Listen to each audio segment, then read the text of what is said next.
Most people believe rich people are smarter, or luckier, or more educated. But that's not what separates rich people from everyone else. The real difference is how they think about money. Two people can earn the same income, live in the same city, have the same opportunities, and end up in completely different financial realities. Because money doesn't respond to effort alone, it responds to mindset. Today, we're breaking down how rich people think differently about money and how these thinking patterns quietly shape their results over time. This isn't about motivation, it's about awareness. Let's start with the first difference. Rich people see money as a tool. Poor and struggling people see money as a reward. When money is a reward, it's something you spend to feel good, to celebrate, to relieve stress, to prove something. When money is a tool, it's something you deploy. You use it to buy time, to reduce stress, to create leverage. A poor mindset asks, what can this money get me today? A rich mindset asks, what can this money do for me tomorrow? This single shift changes everything. The second difference is how they view spending. Poor thinking focuses on price. Rich thinking focuses on value. A poor mindset asks, how much does it cost? A rich mindset asks, what does it return? This is why rich people will pay more for things that save time, increase skill, or compound results, and feel no guilt doing so. At the same time, they are extremely careful about spending on things that don't move their life forward. It's not about being cheap, it's about being intentional. The third difference is time horizon. Poor thinking is short-term. Rich thinking is long-term. A poor mindset wants comfort now, relief now, validation now.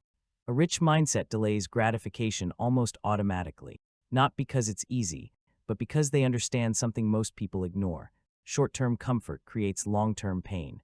Short-term sacrifice creates long-term freedom. They are willing to look boring today, so their future becomes powerful. The fourth difference is how they react to problems. Poor thinking avoids problems. Rich thinking expects problems. When something goes wrong, a poor mindset asks, why does this always happen to me? A rich mindset asks, what is this teaching me? They don't romanticize struggle, but they don't run from it either. Problems are feedback. Mistakes are data. Losses are tuition. That mindset alone builds resilience that money follows. The fifth difference is responsibility. Poor thinking looks outward. Rich thinking looks inward. A poor mindset blames the economy, the system, the government, the boss. A rich mindset asks, what can I control? This doesn't mean ignoring reality. It means refusing to give power away. Because the moment you blame something external, you give up your ability to change anything. Rich people protect their sense of control like an asset. The sixth difference is how they view income. Poor thinking is tied to a single source. Rich thinking looks for multiple streams. A poor mindset depends entirely on one paycheck, one client, one employer. A rich mindset asks, how can I add another stream? Not overnight, not recklessly, but intentionally, because relying on one source of income is risky, no matter how high it is. The seventh difference is how they think about learning. Poor thinking sees learning as something that ends. Rich thinking sees learning as a lifetime process. Poor thinking says, I already know enough. Rich thinking says, what am I missing? This is why rich people read. They listen. They study behavior. They observe patterns.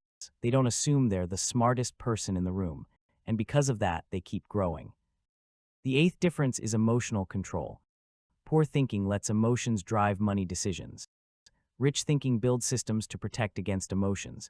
Poor mindset spends when stressed, celebrates with debt, panics during downturns. Rich mindset expects emotions and plans around them. Automatic savings, clear rules, long-term strategies. They don't rely on motivation. They rely on structure. The ninth difference is identity. Poor thinking labels the self. I'm bad with money. I'm not a numbers person. I'll never be rich. Rich thinking rejects fixed identity. They understand something critical. You don't have bad money habits. You practice them, and anything practiced can be changed. Identity follows behavior, not the other way around. The 10th difference is patience. Poor thinking wants proof immediately. Rich thinking trusts compounding. Rich people understand that progress is quiet, slow, often invisible. They don't quit because results aren't loud. They stay consistent while others get distracted. And one day the gap becomes impossible to ignore. Here's the truth most people never hear. Rich people aren't special. They're programmed differently. Their thoughts shape their actions. Their actions shape habits. Their habits shape outcomes. Change the thinking and the money follows. Ignore the thinking and no amount of income will save you. If this video made you uncomfortable, that's a good sign. Discomfort is awareness knocking. And awareness is where change begins, because money doesn't follow wishes. It follows behavior. And behavior starts in the mind. Stay focused. Stay disciplined. And remember, money doesn't change who you are. It reveals how you think.